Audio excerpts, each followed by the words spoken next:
Yeah. Moving on, we are on Cringe of the Week. Okay, Cringe of the Week. We have a fantastic Cringe of the Week.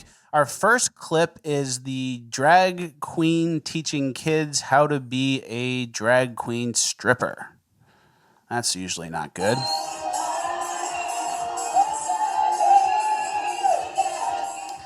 There it is. Money.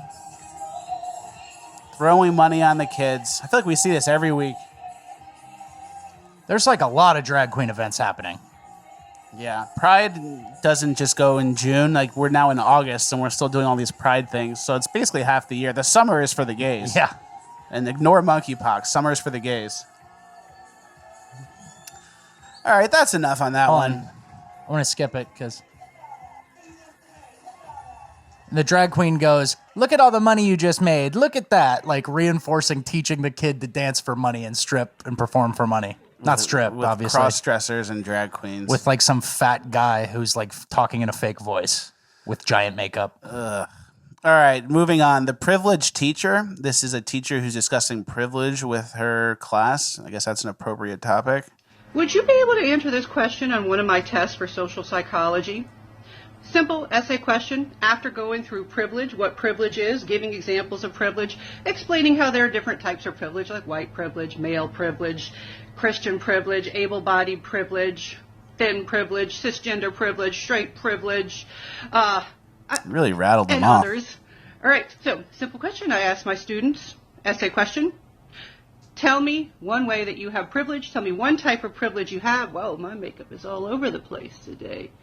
All right. This person's in Still charge. is. Stopping midway through. This person's in Tell me what charge kind of of stuff. privilege you have. Explain how it's an example of privilege, and say how your life would be different if you didn't have that particular type of privilege. Would you be able to answer that question? Can you come up with Keep the type going. of privilege you have? That's enough. I think Are we've you heard able enough. I think we say- know what her classroom's like. Ugh. And dude, it's like privilege. It's kind of the inverse of just like being thankful. You know? Yeah, it's the like, opposite oh, of I'm so grateful. thankful I have my family. I'm so thankful. Like I went to a good school. Like this, my dad spent time with me. I did sports and stuff. It's the opposite of grateful. It's like a shame grateful. Yeah, it's like a shame grateful, and you can't be actually openly, fully grateful because you have to acknowledge the victimhoods you have and then how it compares to other people's victimhoods, and you can't be grateful, which is like being grateful is like the first step in like believing in God and being like a holier person. For sure. And then another thing, when she's talking about privilege and stuff, and then she rattles them all off, white, Christian, male, privilege. It's funny to me because a lot of these trainings that you see in like HR departments or whatever are about biases and like racial biases, sex biases, things like that. And it's like, you think if she's this obsessed with privilege, she doesn't have any biases against those classes that she just rattled off. Exactly. So it's like a brain poisoned lady who, instead of going right down the middle between joy and, heartbreak, like she, instead of going down the middle and like doing what's right, she just flipped from like good to evil, and is obviously it's her entire doctrine, It's nothing to be grateful for. Anything you have, you're lucky because some people don't have it because they have less than you. And then you can never get out of this like victimhood mentality. And how do you become successful with that? How do you overcome adversity if everything you're doing is compared to someone who has it worse or someone who has it better, and they have it better because they're privileged? So like, why are you going to work for the promotion if your boss only has his job because he's a straight white male? Are you going to work hard to take that spot or get the promotion? No. Or are you going to say, oh, this company's backwards, this company's living in 50 years ago, and this is not progressive enough? You take the easy way out. You take the easy way and you out. blame whatever. Do you think this woman is happy? No. You think she's miserable? Yeah, but if you asked her, I think she'd say she is. I know. I think she would say, I'm happy, but there's a lot of work to be done. 100%. And I bet the only thing that gives her true happiness is these little power dynamics where she has like the power over the kids and like can force them to write an essay on privilege. Exactly. Seeing a straight white kid write an essay about how that's not good gets her squirts. And then she reads it and she goes, Michael Thompson, Christian, white guy, and she grades it just way harder than everybody else's. That's so good. Next clip, Jack Not Jackie, the trans book for K through 2. Yeah, let me get this one. let me preface this. This is a Minnesota elementary school principal. I've been doing some reading this summer, and so I thought I would share a couple of books because you have a little bit of time left to do some reading. I also read Jack Not Jackie by Erica Silverman. Phenomenal read. So if you're a K1, 2, 3 even, it's a really good read called Jack Not Jackie. And I really enjoyed that, and I'm excited it'll be on our shelves in the media center this fall. Oh, I'm sure it will be. And that's a book about a trans kid who wears different clothes and basically is a cross-dressing kid. Yeah, I'm Jack. I'm not Jackie. It's pretty self-explanatory. Yeah. And they're encouraging that. They're pushing that out there. Obviously, that's very confusing for the children. There was an article that came out about a person who stopped their transition. They were getting like operations and hormones and everything done, and they stopped their transition in their tracks after 2 hours of therapy, basically talking it out with someone who I guess didn't fully reaffirm their gender identity. And after 2 hours, they stopped their transition. After just 2 hours of counseling, tells of her regret as she begins detransitioning back to female. And that's like an adult. That's like a 27-year-old, 26-year-old, something like that. 20-something-year-old person. These are K through 2, so that's 5 through 7. Maybe 3. She's like, this is K through 2, maybe 3. And it's like, it shouldn't be any. It should be the opposite. Because the 3, if it's 3rd grade, it's almost too late, she's saying. Yeah. It needs to be done earlier to like plant the seed. It's basically the equivalent of like a puzzle going like ages 3 through 99. And then like the 100-year-old's like, oh. And so this is actually a throwback to something we read on the podcast before. Do you remember when we read off that Facebook post of the woman who posted trans allies and those who support them or something? The one who said, I think I may have messed up my kid. Messed up my kid, yeah. So basically it was, I may have messed up my kid because now they want to be gender or the opposite gender or whatever. And it's like, I'm afraid my husband might be right. And like, so one of those books was Jack Not Jackie. So we've already seen what it can do. I'm not for burning books, but we can probably put a list together of some books, and we should probably light them on fire. Well, there's definitely a list of what goes in the bonfire first. When it's cold, you have no warmth, you got to burn something. Jack Not Jackie is going in. Next, and it's actually the opposite because Jack Not Jackie, we can't burn the book because we need to know the mistakes we've made. We need to keep that in the archives. So even then, we can't burn it. Yeah, but only historians and people who are... We can't put it on the shelves in the media center. Not for K through 5, not for the elementary school. No. Next clip is a quick one. Piss Pants Weirdo. Maybe we'll just let that play. I labeled it Diaper Boy Wets Himself. Diaper Boy. My mother told me to stay in the car while she got me more diapers, but I'm going to get in trouble, but I knew I was going to wet myself, and I had to get out of the All right, we'll probably throw a little blur on that. I don't know what we can show. It's just an adult man with a pacifier pissing his pants outside of his mom's car. Imagine that's your kid. It's like, oh, how's things going with Scotty? It's like, oh, he's doing okay. Had an accident. Yeah, he's doing okay. This is a lot of piss, too. This is like a... Yeah, this is a statement. This is a fully grown man's bladder. Yeah, how's your kid? Oh, he's good. He's got promoted to associate. Oh, wow. How's your kid? Same old.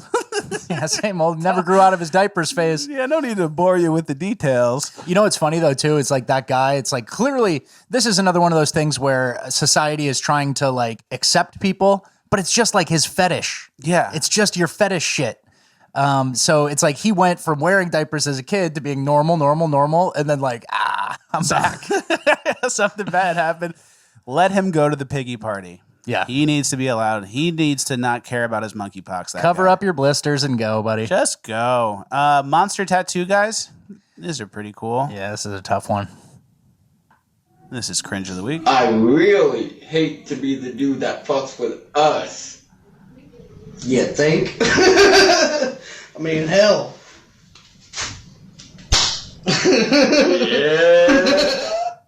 That was monkeypox patient 0. Back to back right there. That's why it's Cringe of the Week. That's as cringe as it gets. That's not your typical cringe. Not your typical cringe. I'm trying to diversify.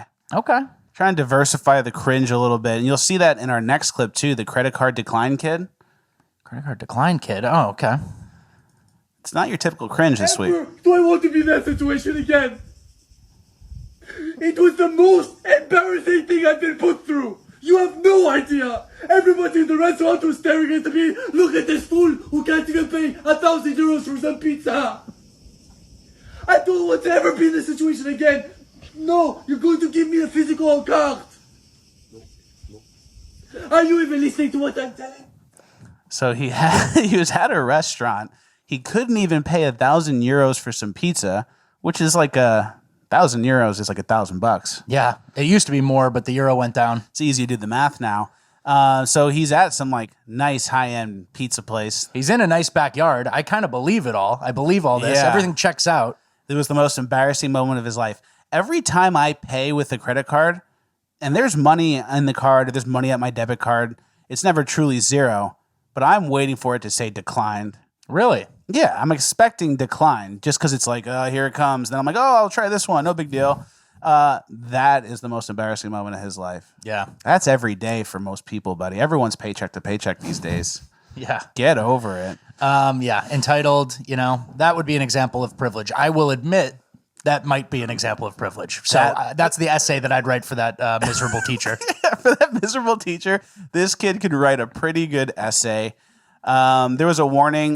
This is a quick one. There was a warning on Hulu for one of their shows that there's trigger warning. There's Content warning. It says, this film contains flashing lights, themes of trauma, and an unlikable female protagonist. Viewer discretion is advised. So watch out. There's an unlikable female protagonist. We have to be warned. That's a trigger warning because you know how great women are and how likable girls are. Did you see what this was about, though? No. I kind of saw other people talking about it. I didn't watch the movie itself, but apparently it was like a Karen type, like a stereotypical, like complaining Karen. So it's like now mentally preparing you. And I'm assuming this is meant for people who would be triggered by a white woman with a short haircut, like yelling I think at it's people. meant for that lady who's doing the privilege class thing. So she's going to watch and go, oh, no, okay. They warned me. Thank God. Thank God they warned me that there's a lady like me in here that's not likable. Last clip of Cringe of the Week. Our boy, Dash Dabrowski, our favorite schizo ever, our favorite manic man. A lot of people sent me DMs, at least, since we talked about it before. He's a favorite. He's becoming a favorite of the right. He 100% is. I want to say I discovered him. I think you did, basically. Because when I was seeing his post, he was getting like 300 likes and like 200 likes, 400 likes. So that's still like, he's still getting that. So we're still very early. It's not too late to invest. Yeah. It's not too late. We're going straight up. We're gonna ride this all the way to the top until like there's a blow up, like sexual assault, like turns out he raped someone. There's gonna be some blow off top. Actually, that's like slander, probably. But it was a hypothetical. A hypothetical. I have a feeling I would place a wager that he'll have some sort of like, disassociate from Occupy Democrats or something like that. They're gonna blow him out. Check out this video he made about a restaurant called Trump Burger. This is a restaurant in Houston called Trump Burger. But guys, believe them when they tell you they're not a cult. MAGA is not a cult. They are not a cult. Maybe we should get a Biden burger. No, we would never do that because we're not in a cult. Vote for the Democrats. That's why Ron DeSantis. Do you know how no